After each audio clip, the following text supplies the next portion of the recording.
Hi guys, how have you been? I've been swell. Thanks for asking. Last week episode, I talked about how I'd release 3 episodes upon launch, but I decided not to do that and just record these as we go. Um, yeah, I feel it's more organic, anyways.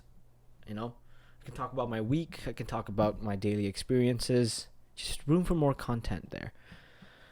Um, I got off the phone call with my little brother last night, and he was telling me we're editing his essays together. He's about to come to America to do his higher education studies. He's gonna study business and psychology, I think. Anyways, and last episode I spoke of my experiences with college, how I moved to LA because I wasn't happy in San Luis Obispo. All that good stuff led to me thinking about, oh, maybe I should talk about culture shock. Culture shock is something we've all experienced to a degree or another. We really have experienced it. I think looking back at my Cal Poly experiences, I think most of my problems were amplified because I wasn't used to the place I was in, or at least I came to after having lived in some other completely drastically different place for 17 years of my life. Coming into a new place, bombarded with all these new things, kind of got to me in hindsight. But it's not the type of thing where that gets to you. At least for me, it wasn't that. It wasn't culture shock that specifically got to me. It was more like my problems that I was having were amplified because I wasn't in a place I considered home. Speaking of home is like a character in your life, I would say. Going through something at home versus going through something in a completely foreign area is a drastically different experience. Home is something you kind of emotionally rely on too. That sense of security does wonders if you're not in a good mental state or whatever. At least for me, when I was going through a rough time in Cal Poly, the very fact that I wasn't home, or the very fact that I didn't consider it my home yet, had a big part to do in me spiraling. Um, so in preparation, in honor of my little brother's potential move here, prospective move here, I want to talk about culture shock. Culture shock is also something you can't prepare for, per se. Necessarily. Culture shock isn't something you realize you're going through until you're going through it. But that being said, it's not like you can't talk about it and ease someone into, being aware of this of certain things that you might experience. For me, culture shock is split into two categories. There's like the chunk of it where it's the little things that add up and kind of get to you over time and kind of make you go, oh, damn, like, I'm not used to this yet.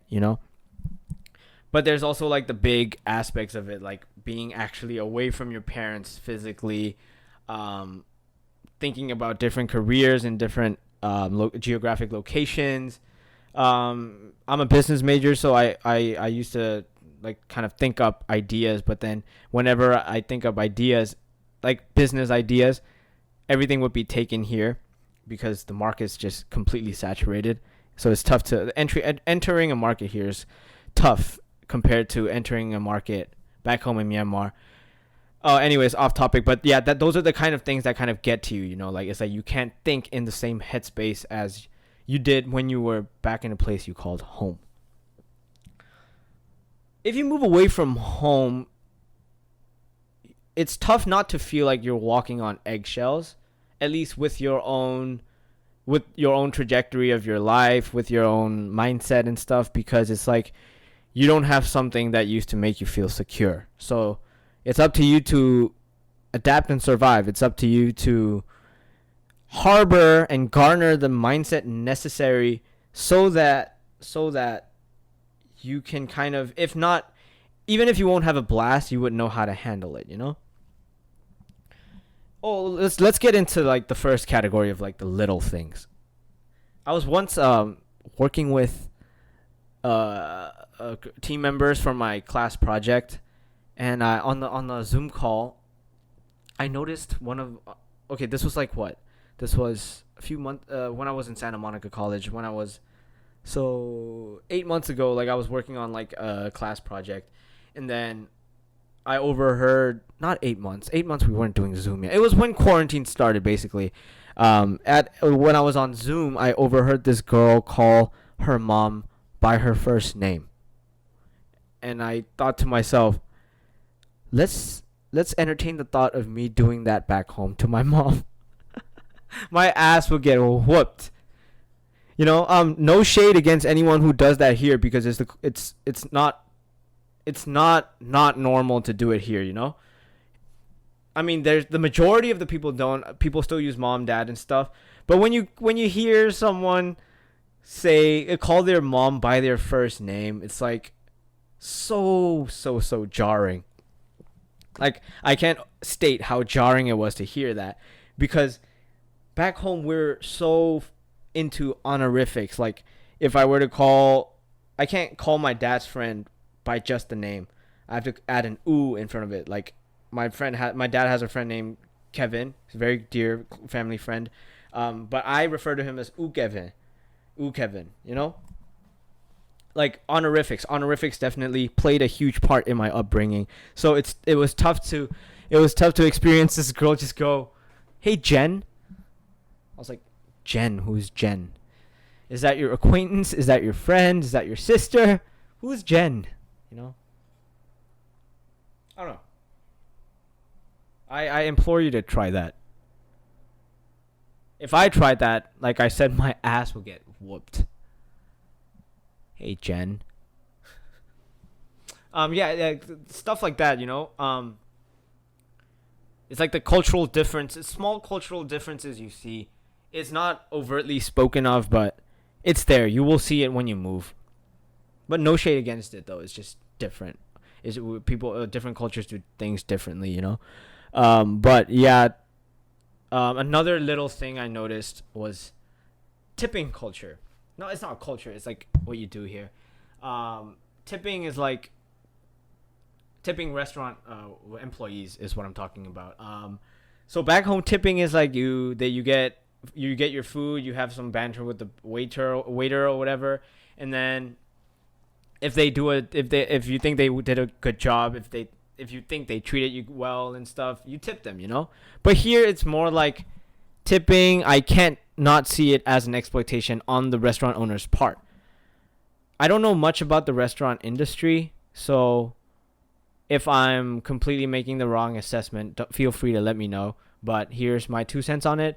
From what I've read and from the things I've spoken to people about, I realize that tipping is kind of exploitative because it's like the restaurant owners essentially saying, "Oh, I'm not paying you enough, therefore go seek money from your customers."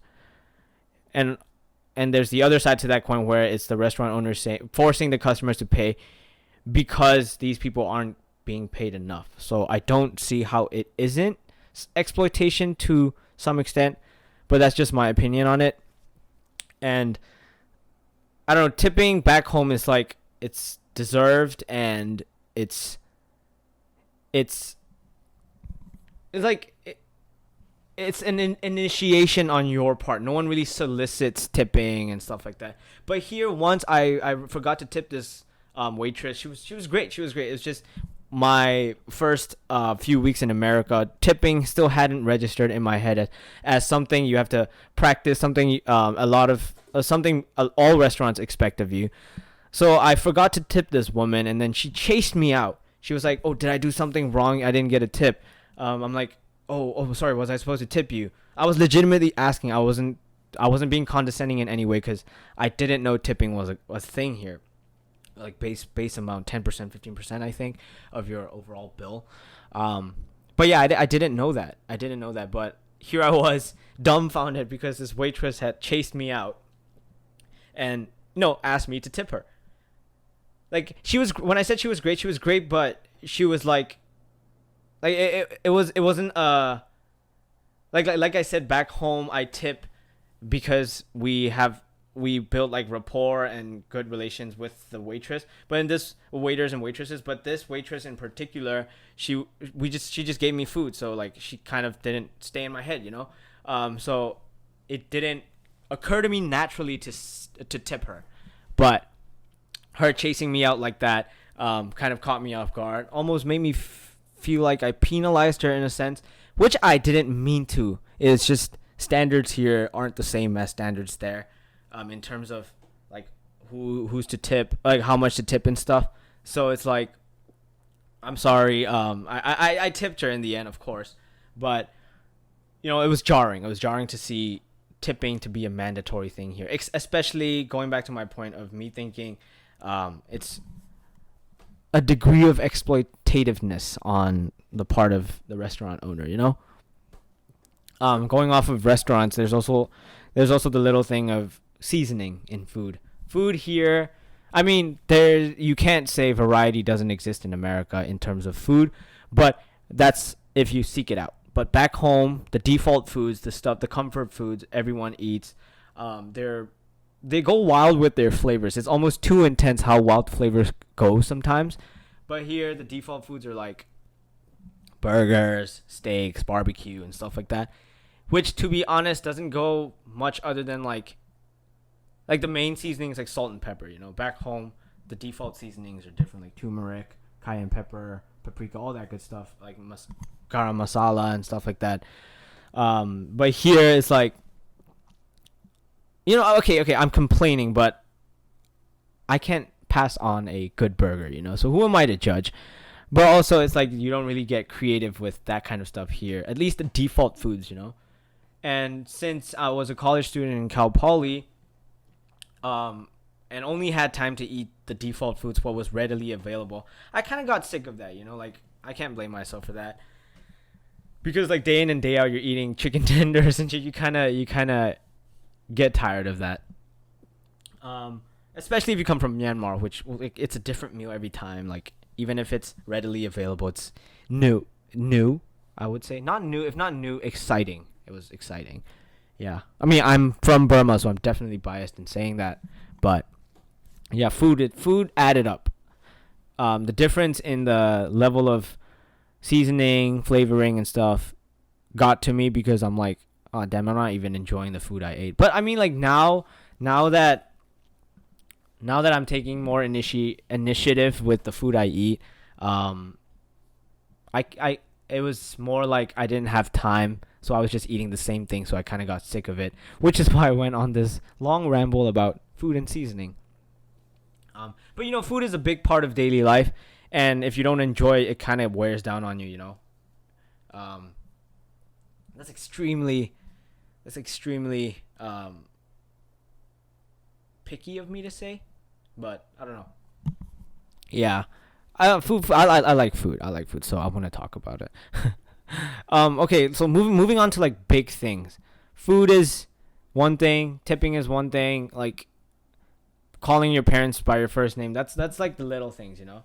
But the big things is like you're actually away from your parents. You're actually, if not your parents, there's so much to home that added to your upbringing, that nurtured you as you grew up, that now that it's missing, you can't not feel the discrepancy, the dichotomy between the two places.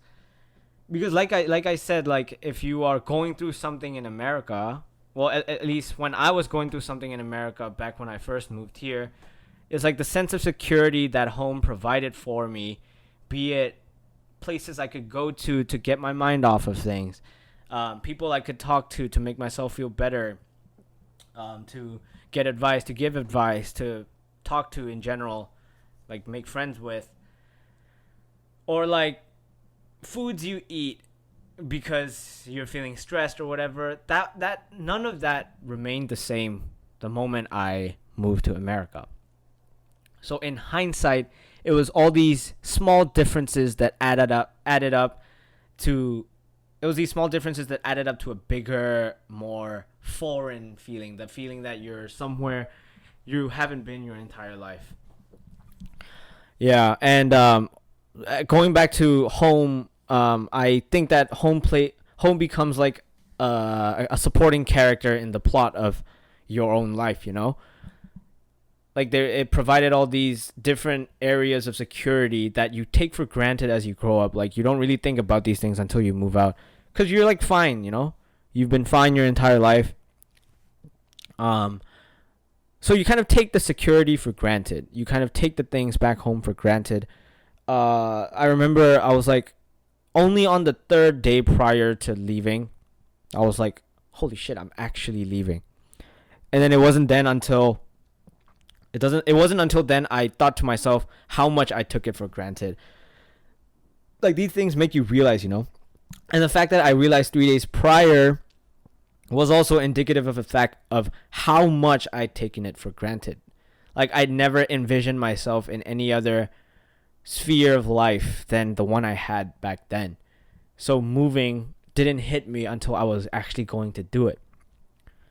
Like that's like the best thing and the worst thing about home is that one, it's home. So you're pretty secure, you're pretty happy go lucky, you're doing fine. But also once you're stripped of that, it's like you have to become a whole new different person. Okay, if not new, you have to adapt to a whole new level. And yeah, that I would say is one of the best things and one of the worst things about calling somewhere your home, because you don't know what you've lost until you've actually left. Yeah, that's my 2 cents on home. I hope my little brother is prepared for that. I think he will be. I mean, I wasn't prepared. Not one bit. But got a little serious there. But I'm doing fine now. You know, like people like adapt. People survive. We're all adaptable to an extent, to one extent or another. We're all adaptable, and we kind of have to be if we're kind of moving elsewhere. And that's the thing about moving elsewhere, is that because you're stripped of all those senses of security, you have to adapt in ways you've never thought you could before. Like it's literally taking shit out of your imagination and making it a reality, you know? Because the only person who's going to get left behind if you don't adapt you don't have to adapt right away. It's like a learning process. I don't think anyone will ever adapt perfectly to anything. I think it's just what it is adapting, you know, like you make do with what you have. I think to an extent over time you become better at that. But I feel like if you don't try to become better at that, at least at one point or another, you're the only one that's going to get left behind. You're the only one whose problems will seem like worse, you know, who feel worse because you have this whole other thing of not being home to think about. But at a certain point, at least I knew that I had to stop being caught up in my own head and accept things for what they are, and you know, live with the culture shock, live with the looming sense of culture shock that I'm now okay with living with. It's not like a bother where I have to constantly think about it. It's just like, okay, fine. I could think of it as seeing something new every day or experiencing new things because I'm in a different place. You know, like just frame it differently. But that framing can't come until you've kind of internalized everything, which takes time. You know, like I feel like I was too hard on myself for not giving it ample amount of time. And I think I have now. I'm doing better, so better with the whole culture thing. So you got to give yourself time to reframe your mindset. Oh, that's so corny, man. That is so corny. But you know what I'm saying, though? Like, it's like you can't do it until you do it type of thing. Until you've experienced the necessary things that make you grow. And in that growth, you now possess the skills necessary to move on productively with your life. But yeah. In terms of that, it also leads to like, okay, let's say you want to think about a new job in this place. That's a whole new life aspect. You're basically nesting into the new place if you secured a job here, you know? With college, it felt more tentative because it was like 4 years and stuff. It was always more what comes after college that was in question more so than college itself. So like, if you end up finding a job here in LA or like somewhere else in somewhere like New York, you're kind of nesting yourself into a place, you know, like jobs become a huge part of your life, like 9 to 5s, whatever of that sort. Like they kind of make you invest in that, at least time, if not money.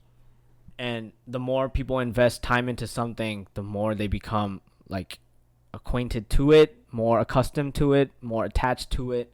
That's what that's what's scary about finding a job here as an international. Is like, oh, what if I get too used to the place? Okay, that actually brings me to like the next part of the flip side of the culture shock agreement is like agreement. Why did I say that? Culture shock concept is like, what if you end up liking it and you never want to go back home? That's a topic. That's an issue I gotta admit I struggled with at some point. I was so attached to home that I thought nothing could bring me to like someplace else that's foreign. I was so much of a home person, a homebody. Is that what it's called? Is that the right term? I'm not sure, but yeah, I was so much of a home person that I never considered the flip side argument of, oh, what if when I move somewhere I kind of start to like it, and if that ends up happening, what's my move? Yeah, that's a whole other thing to think about. Is like in forcing yourself, in being proactive, in trying to get used to new things, trying to explore new pathways, experiences. What if you end up liking them? Because, people are not static. People are extremely dynamic. Who you are today is not the same as who you are yesterday, even. That sounds like an exaggeration, but to a minuscule degree, that is true, in my opinion. Yeah, like, people kind of underestimate their adaptability sometimes. Like, for example, me. At first, I hated being here. All I wanted to do was go home. But I moved to LA, found out things worked for me. So the start of my being in LA was like, oh fuck, I'm starting to like this. Like, what do I do? I have a future back home. So what the hell am I doing liking this place I'm not supposed to like, Yeah, like that is also, I feel like, what needs to be brought out into the open more. Because it's like, sure, you're forcing yourself to adapt. Like, advice to force yourself to adapt to some place, or at least, if not force, try your best to adapt to a place. That discussion rarely comes with the implications of actually starting to like that place and the implications of having to leave home as a result. Because, ultimately, it's your life. You make your decisions. If you don't like home and you want to leave it, that's a very possible reality, And, yeah, you kind of get in trying to like a place, in trying to find the good in a place you didn't find good in before.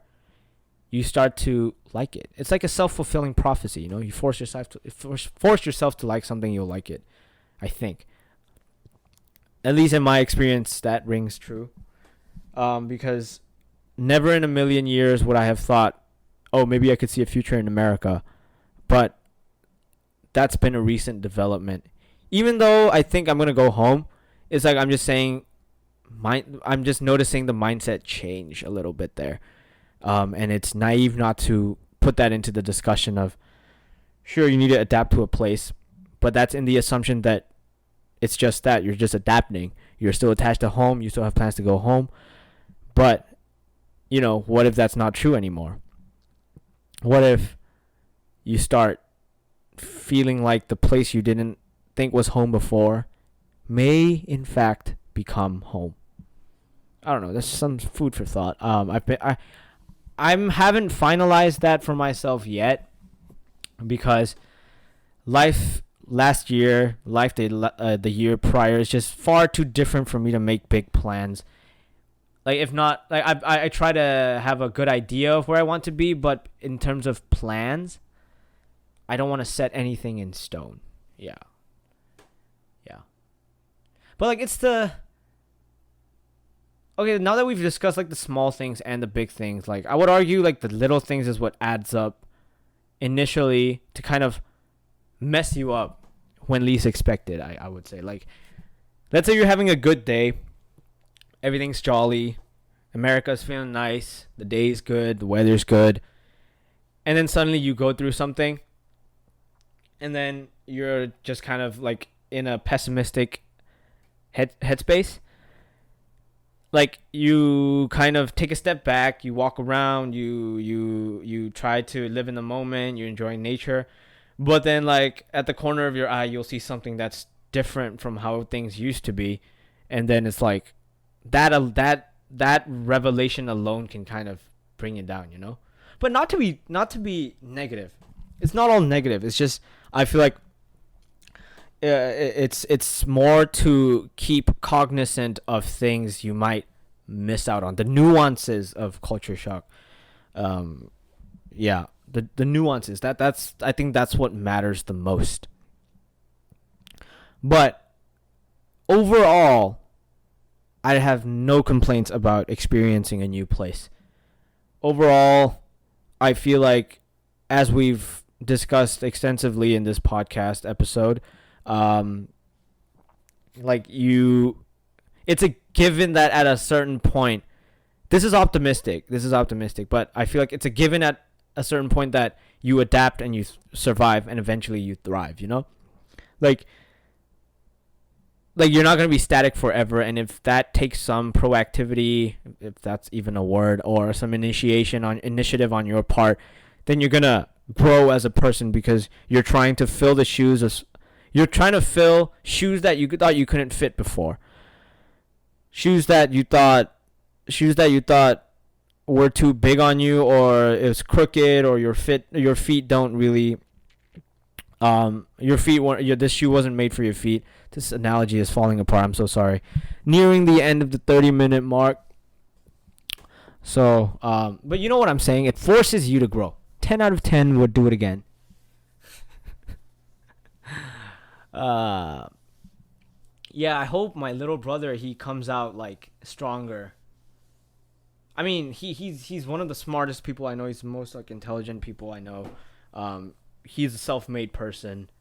If there were any, like in my siblings, I would say he's like pretty niche person, pretty his own person, and I fucking respect that about him. But doesn't mean he's not going to go through the same things I did here. And with him moving pretty soon, that's quite the possible reality. Yeah. If you guys have any experiences with you, that's my knee. Give me one sec.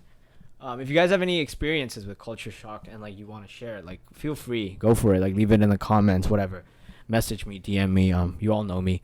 But yeah, culture shock. Like this episode may have painted culture shock as this some scary beast, but that was not at all the message. The message, for me at least, was that it's something you should be cognizant about, and it's something whose consequences you should always be cognizant about. Like the whole not expecting to like a place you didn't like before. That's a whole reality, because I personally felt the mindset change in that. Yeah, it's the type culture shock is. If I had to say culture shock is it's great. It's a tough one. But in it being tough, it's hard not to grow from it.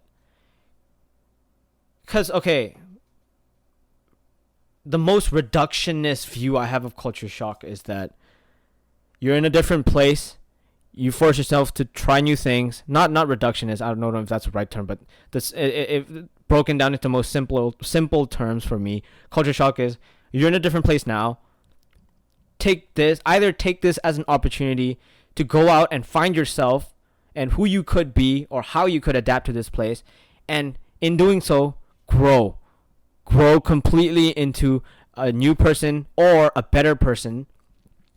Or two, don't do anything with it. Stay static, but in doing so, you might miss out on who you potentially could be. Because I'm a firm believer that people can be different versions of themselves to fit whatever endeavor they may be carrying out right now.